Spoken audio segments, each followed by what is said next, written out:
At the meeting, Mrs. Frisby slept well and soundly. The day just finished having been the longest and hardest she had ever known. She awoke in the morning with a smile. Her house was warm, and it was safe at last. Her children slept peacefully beside her. Timothy's breathing was quiet and easy. They could stay in the house now as long as they needed to. On some warm day later in the spring, when Timothy was strong again, they would move to the summer house down by the brook. Another nice thing, she thought. When they left the house, she would close up the entrance tunnel so that no one could find it. Undisturbed by the plow, it would be ready and waiting for them in the fall. It could be theirs forever, thanks to the rats. The rats! In her half-dreaming state, she had forgotten. They were in terrible danger. What would they do? She felt as if she ought to go and offer to help them. But help how? She could think of nothing she could do. At that moment she heard a voice calling her name from above. Mrs. Frisby. She left the bed and went to the bottom of the entrance hole. Yes? Who's calling? It's me, Brutus. Can you come up? Mrs. Frisby climbed up and out her front door, blinking in the early morning sunlight. Nicodemus wants to know if you can come with me. He's having a meeting. Just let me wake the children and tell them. 2 minutes later, she was walking with Brutus toward the rose bush. What does Nicodemus want? It's about the men. Justin told us last night. Nicodemus thinks they may be from NIMH. He wants to ask you more about what Mr. Fitzgibbon said. That morning, there were 2 rats on sentry duty, one just inside the entrance to the rose bush, watching Mr. Fitzgibbon's house, another at the arch where Brutus had stood. All of the rest were gathered in the large assembly room Mrs. Frisby had seen when she got off the elevator. Nicodemus, Justin, Arthur, and 2 other rats sat on the raised platform at the end.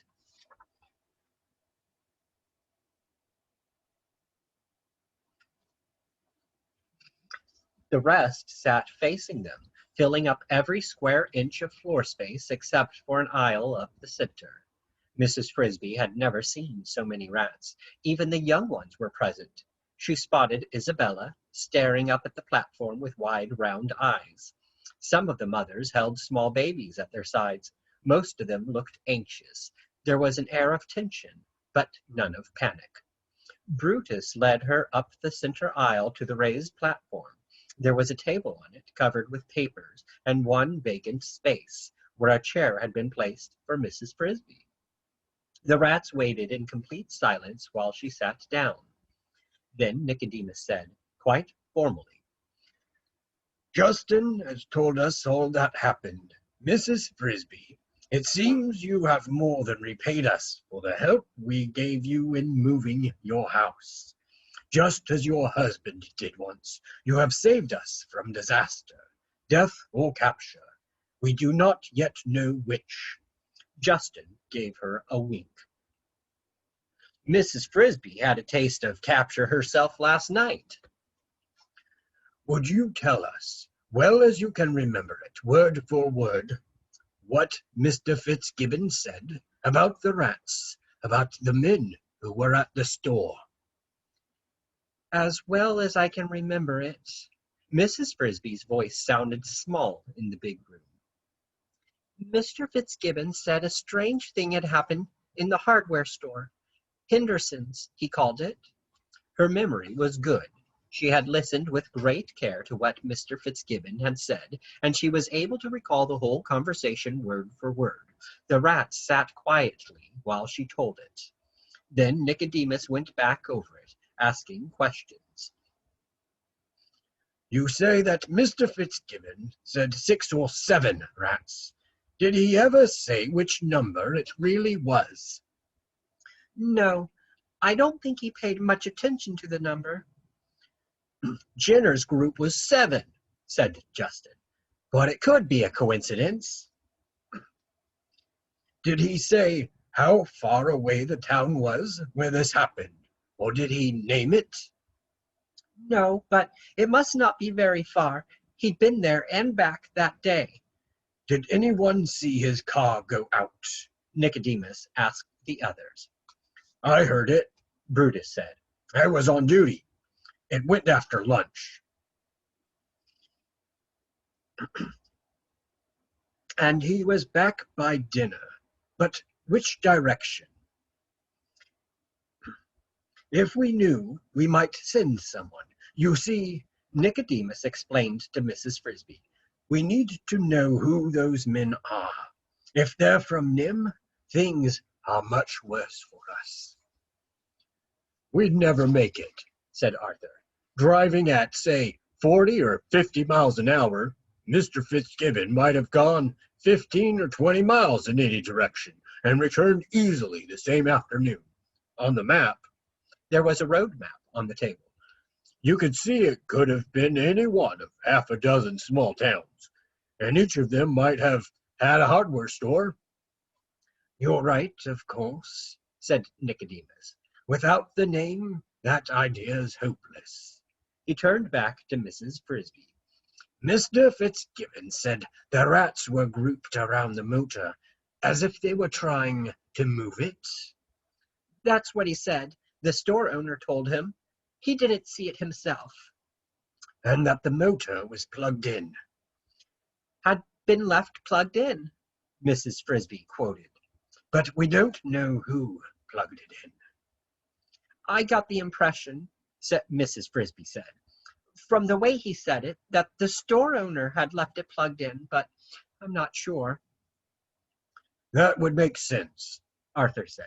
If it was Jenner, and if they had plugged it in themselves, they'd have known better than to try to move it. So they must not have realized. It was probably pretty dark in the store. Poor Jenner, said Nicodemus. I wish he had stayed with us.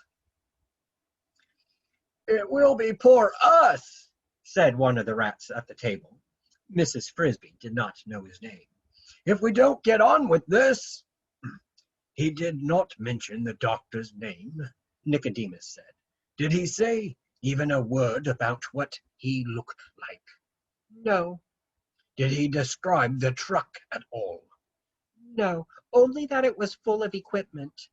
Are you sure about the headline in the local paper? Mechanized rats invade hardware store.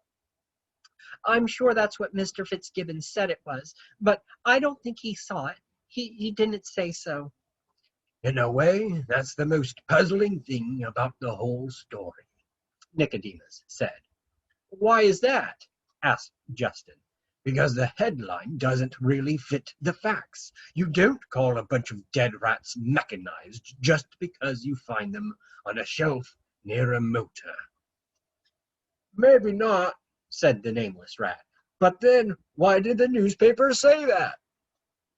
I'm wondering, Nicodemus said, if perhaps there wasn't more to the story, some stronger reason to think they were really taking the motor away, or that they knew how to use it. Maybe some other motors had been stolen, Justin said, or some tools. That would make them seem mechanized. It would, said Nicodemus, and it would explain what the doctor meant when he said they had more checking to do in town. They're looking for things that were missing, Arthur said, sounding suddenly worried. They're looking for Jenner's headquarters, and if they find it, we're just guessing, of course, Nicodemus said, but it's a possibility, and a bad one. It means, Nicodemus continued, that we have no choice. We've got to assume they're from NIMH. We've also got to assume that by now they may have found Jenner's headquarters, whatever cave or cavern they were using. And, said Justin, that now they're looking for us.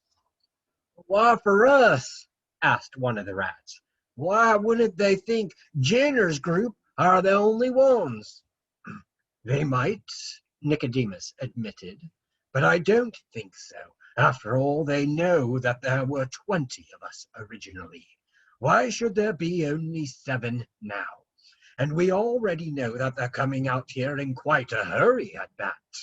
So if they're from NIMH, obviously they are looking for us. I think, said Arthur, that we've got to make some plans, and quickly. I agree, said Nicodemus. It's a new situation and a tricky one. We won't be able to do everything we hoped to. There isn't time, and somehow we have to convince the exterminators, when they come, that we aren't more of the mechanized rats they're looking for. We won't be able to move any more food to Thorn Valley, Nicodemus continued. We'll have to get along on what we've already got stored there, about an 18-month supply, if we're careful. The seeds, I believe, are already moved. Yes, said Arthur. The last load went yesterday. So, with luck, we'll have our own first crops this summer and fall. We won't have time to destroy the motors, or the books, or the furniture as we planned. Instead, we'll move everything to the cave, and then we'll seal off all entrances to the cave as if it never existed.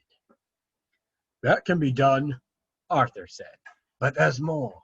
We've got to pull all the wires and lights from the tunnel. They're likely to dig it up.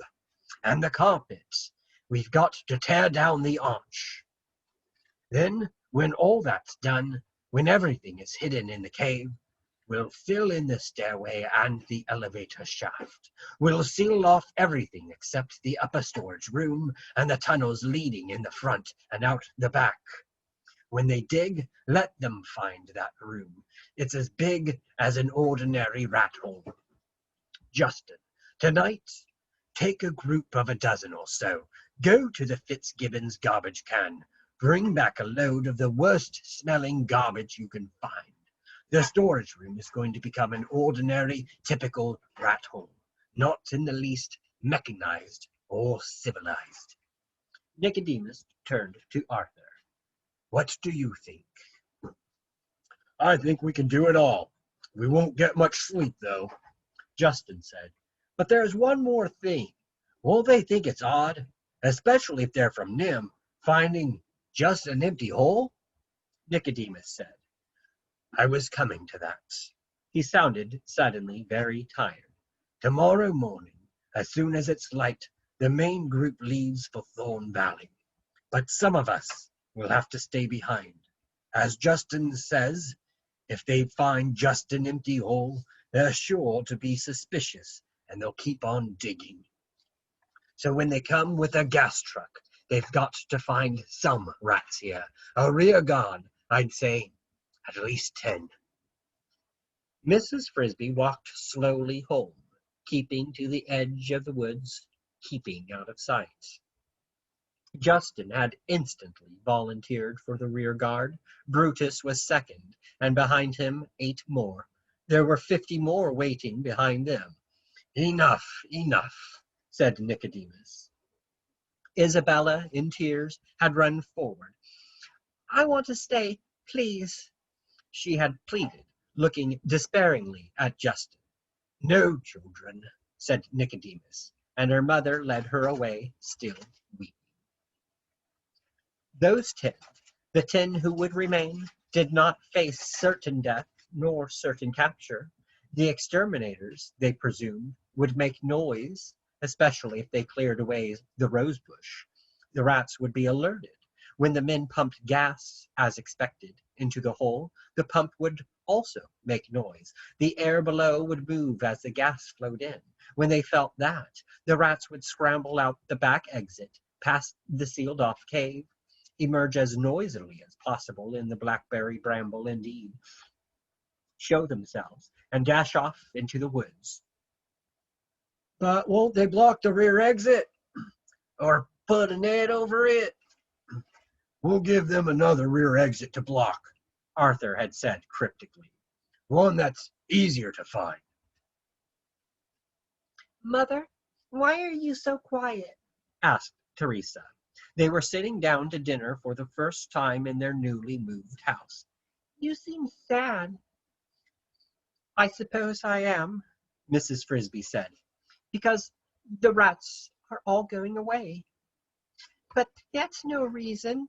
It's true. They moved our house, and that was nice of them, but we didn't really know them. I was getting to know them pretty well. Where are they going? Cynthia asked. To a new home, a long way away. When? Tomorrow morning. Will you go to see them off? I think I will. But why are they moving away? Asked Timothy. Because they want to, said Mrs. Frisby.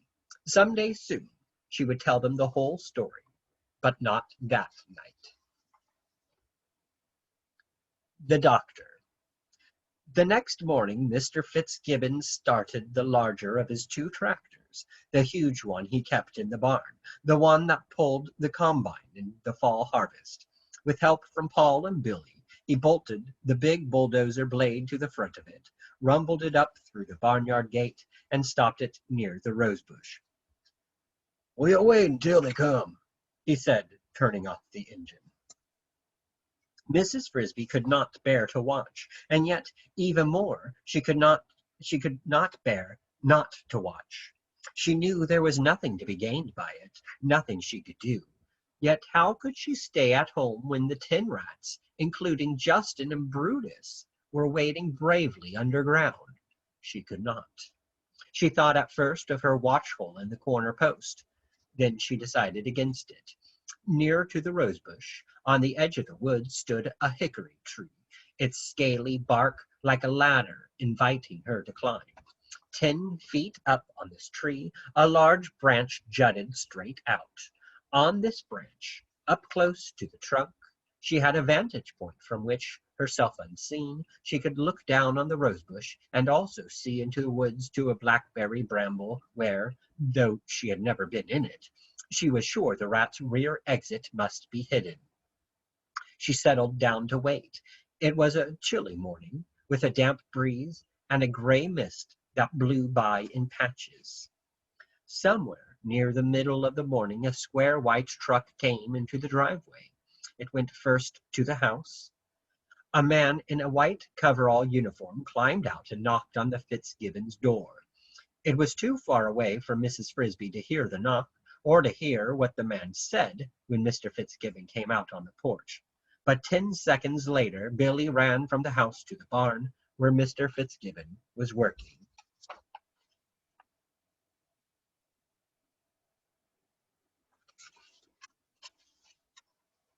The man returned to the truck and waited, standing outside the open cab door. Through the windshield she could see that 2 more men sat in the front seat, and that one of them wore horn-rimmed glasses. Now Mr. Fitzgibbon approached the truck, Billy dancing beside him, apparently in some excitement. There was a conference, none of which Mrs. Frisby could hear, accompanied by gestures toward the rosebush and the waiting bulldozer. The man in white climbed back into the driver's seat and drove the truck across the grass. He backed it up beside the bulldozer, stopping perhaps 10 feet from the bush. Mrs. Frisby stared at it. If there was anything printed on it, it must be on the other side, away from her. Then 3 men climbed out, and she could hear what they said. It's a big one, all right, said one of the men. And look at those thorns. It's hard to see how even a rat could get in there. The man in the horn rims walked around the edge of the bush, examining it closely. He bent over. Look at this, he said. There's the entrance hole, very neatly hidden. And look behind it, a path leading in. He turned to Mr. Fitzgibbon, who had walked up with Billy. You were right. You'll need to bulldoze it. It would take us all day to hack our way in there, but cut it off just at the surface if you can. If you dig too deep and open the hole, it'll get away. He added, you better tell the boy to keep back. We'll be using cyanide, and it's dangerous. Billy, after some argument, was dispatched to the back porch, where Mrs. Fitzgibbon was also watching. One of the men had walked around to the far side of the bush, the side near Mrs. Frisby's tree. Doc, he called, here's another entrance in the bush, and there's a hole just inside it. Doc was the man in the horn rims. He was a doctor. Mrs. Frisby thought.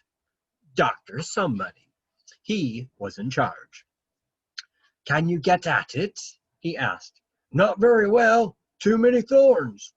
The man who was a doctor walked around and looked at it. No, he said. Anyway, that would be the escape hatch.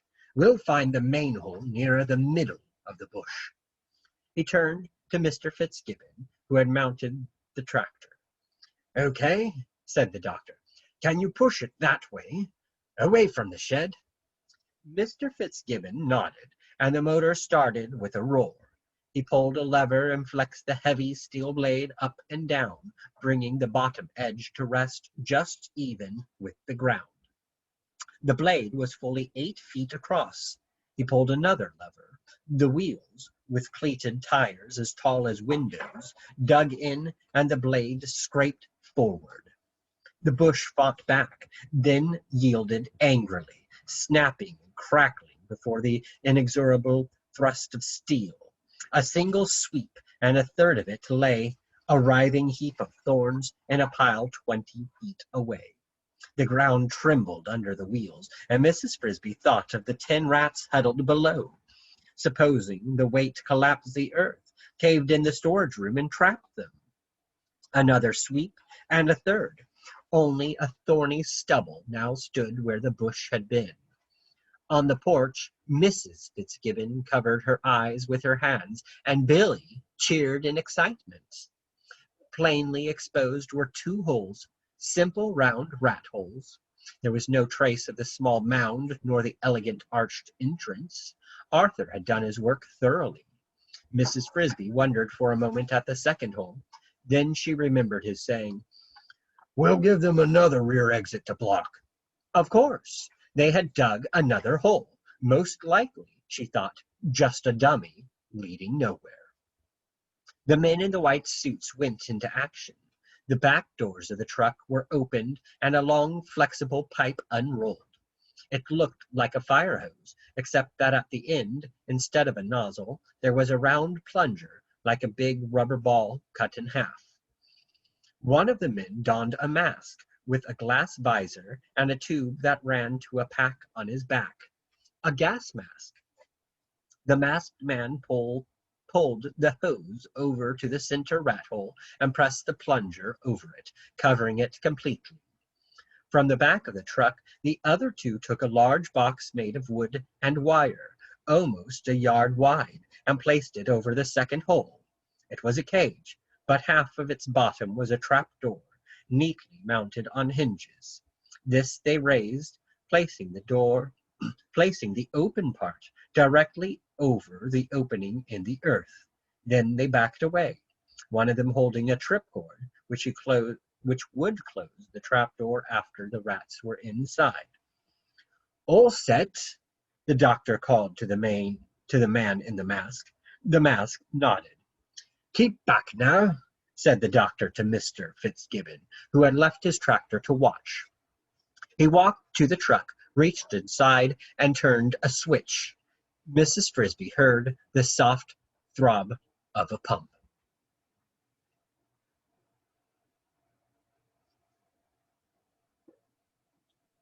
Now, she turned and watched the blackberry bramble in the woods. Would they hear the pump? Where were they? Oh, let them come out. Almost a minute passed. The men in white watched the trap. Nothing moved. Then she saw it, behind the bramble, half hidden by a swirl of mist, a gray-brown shape, a rat shaking dirt from his ears. Another, then 3 more. They huddled in silence, waiting. More. How many? 10? 7. Only 7. Where were the other 3? Still, they waited. Then, as if by agreement, they stopped waiting. They ran, all 7 of them, not back into the woods to safety, but out of the woods, toward the stubble of the rose bush, toward the men. At the edge of the bush, they stopped, as if in confusion, ran to the left, ran to the right, then fled back into the woods again. Now they were out of sight of the men, but not of Mrs. Frisby. Instantly, they regrouped behind the blackberry bramble and charged out again, but this time in smaller numbers. First two, then three, then two again. She saw what they were up to. They were not in the least confused. They were making 7 rats look like 20 rats, or 40, a steady stream of them. In the mist, in the hectic turning, running, turning, hiding, she could not tell whether or not she recognized any of them. The men shouted, Look at that! A pack of them! How did they get out? Get the nets! The doctor turned off the pump. The man with the hose pulled off his mask. As a new wave of rats danced along the edge of the clearing, all 3 men ran to the truck and from it pulled long-handled nets. But Mrs. Frisby, up on her branch, was staring at the blackberry bush again. She saw something that all of the others, including the rats, did not see. An 8th rat had come out. He emerged running, but then he stumbled. He got up and ran again, this time more slowly, circling vaguely to the right. He did not seem to know where he was going. He reached a sparse thicket of saplings, almost out of her sight, and there, abruptly, he fell over on his side and lay still. Meanwhile, all 3 men, holding their nets low, ran across the stubble toward the parade of rats. But as they approached the parade, it vanished. The rats, their purpose accomplished, melted into the misty woods, and this time they did not reappear. Mrs. Frisby watched them as they loped away swiftly in single file and disappeared from her view, back into the deep forest and up the mountainside. The rear guard was gone, bound for Thorn Valley. But the 8th rat still lay unmoving among the saplings, and 2 had never come out at all. They're gone, said the man who had worn the mask. They fooled us. What happened? Asked Mr. Fitzgibbon, standing near the truck. Simple enough, said the doctor. They had 2 escape holes, and they used the other one. He walked back to the blackberry bramble and bent down, kicking the branches aside with his foot. Here it is, he said. Quite a long tunnel. One of the longest I've seen. To the other 2 men, he said, Get the pick and the shovels. For half an hour they dug, laying open a narrow trench along the tunnel. From her angle of view in the tree, Mrs. Frisby could see only the top of this trench and not down into the bottom. Still, she watched, saying to herself, perhaps, after all, there were only 8. Maybe they decided that 8 would be enough. Then one of the shovels broke through into air. They had come to the rats' storage room. There's 2 of them, said one of the men, and her heart sank. Who were they? She wanted to run and look, but she did not dare. Careful, said the doctor. There may still be some gas in there. Let the wind blow it out. Phew, said one of the men. That's not gas, that's garbage. Open it up a little more, said the doctor. One of the men wielded his shovel for another minute, and then the doctor peered in. Garbage, he said. Last night's dinner. Garbage and 2 dead rats. Mrs. Frisby thought, he sounds disappointed. Only 2, said Mr. Fitzgibbon. Yes, it's easy to see what happened. In a hole this size, there would have been a couple of dozen at least, but these 2 must have been up at the front, near the tunnel. They got a whiff of the gas, and it killed them. Before they died, they must have warned the others, so the rest ran out. Warned them, said Mr. Fitzgibbon. Could they do that? Yes, said the doctor. They're intelligent animals. Some can do a great deal more than that. But he did not elaborate. Instead, he turned to one of the men. We might as well take these two back with us. From the truck, the man produced a white paper sack and a pair of plastic gloves. He pulled the gloves on, reached into the hole, and placed the two dead rats into the sack. He did this with his back to Mrs. Frisby, so that she never got even a glimpse of them. All right, said the doctor. Let's close it up. They shoveled the dirt back into the trench and returned to the truck. You'll let me know if they have rabies, said Mr. Fitzgibbon. Rabies? Said the doctor. Oh, yes, of course, but I doubt it. They look perfectly healthy. Perfectly healthy, thought Mrs. Frisby sadly, except for being dead. She looked into the woods, over toward the saplings where the other rat lay. Was he, too, now dead?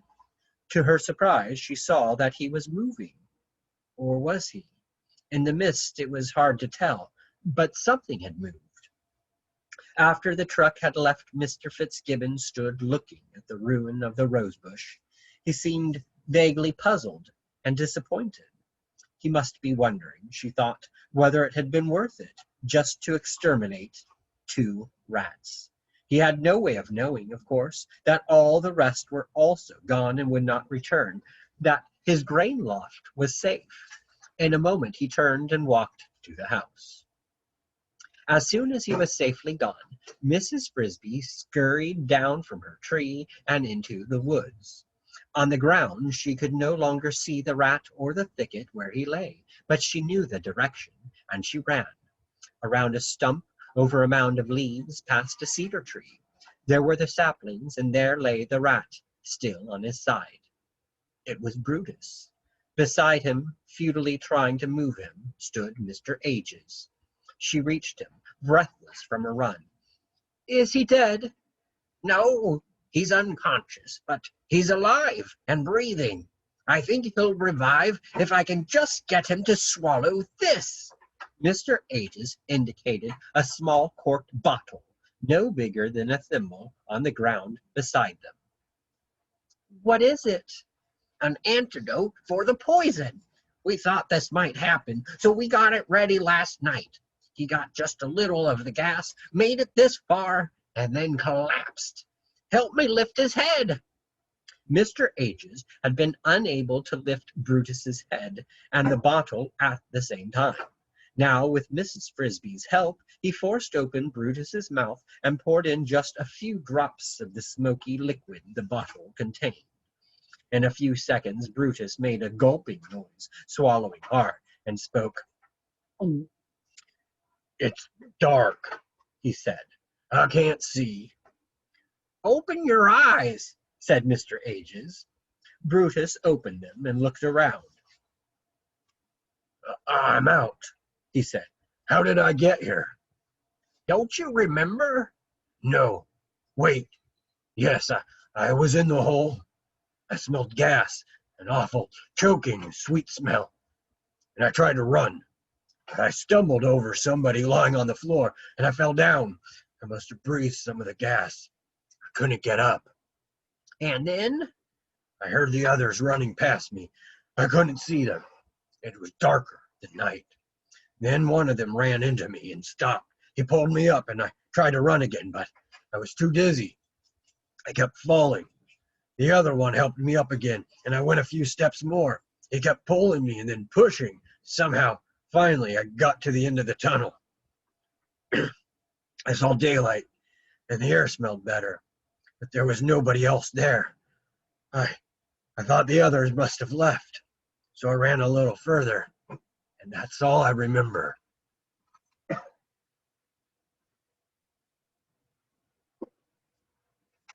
Mrs. Frisby said, What about the one who helped you?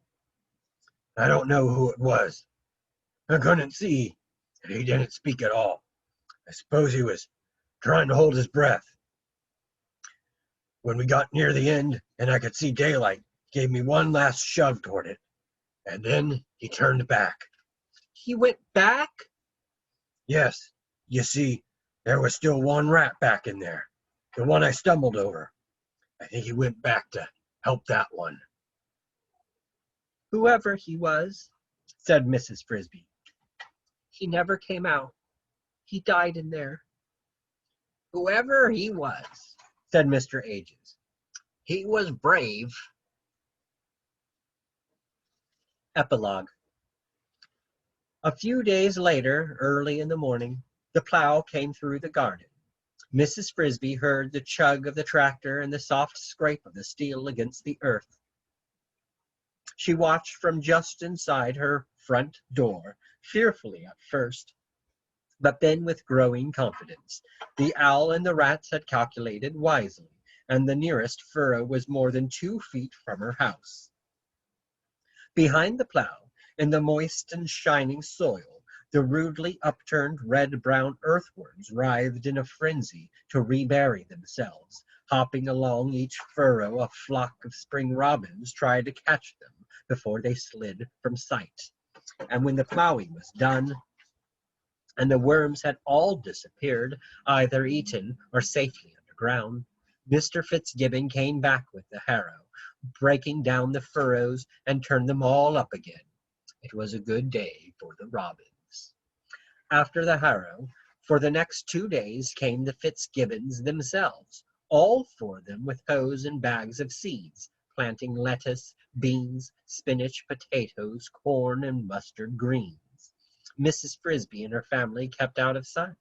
Thoughtfully, Brutus and Arthur had dug their doorway behind a tuft of grass, so that not even Billy noticed it. Brutus and Arthur. Mrs. Frisby did not suppose she would ever see either of them again, nor Nicodemus, nor any of the others. Brutus, after swallowing Mr. Age's medicine and resting for half an hour, had gone on his way into the forest to join the colony in Thorn Valley. There was no talk of their coming back, unless their attempt to grow their own food should fail, and she did not believe that would happen. They were too smart, and even if they did fail, they would probably not come back to Mr. Fitzgibbon's farm. She thought that it would be pleasant to visit them and see their new home, their small lake and their crops growing, but she had no idea where the valley was, and it would be, in any case, too long a journey for her and her children. So she could only wonder about them. Were they, at the moment, like the Fitzgibbons, planting seeds behind their own plow? Some, like Isabella's mother, might grumble about the hardness of the new life they had chosen. Yet the story of what had happened to Jenner and his friends, if it was Jenner and his friends, to say nothing of the destruction of their own home, would surely help to convince them that Nicodemus's ideas were right. The Fitzgibbons finished their planting, and for a week or 2 all was quiet, but it would not stay that way. The crops would appear, the asparagus was ready to sprout, and for the rest of the spring and summer the garden would be too busy a place for mice to live in comfortably. So, on a day in May, as warm as summer, early in the morning, Mrs. Frisby and her children laid a patchwork of sticks, grass, and leaves over the top of the entrance to their cinder block house, and then carefully scraped earth over it so that it would not show. With luck, they would not have to dig a new one in the fall. They walked to their summer house, taking half a day to do it, strolling slowly and enjoying the fine weather, stopping on the way to eat some new spring leaves of field cress, some young poke greens, and a crisp, spicy mushroom that had sprouted by the edge of the woods. For their main course, a little farther on, there was a whole field of winter wheat, its kernels newly ripe and soft.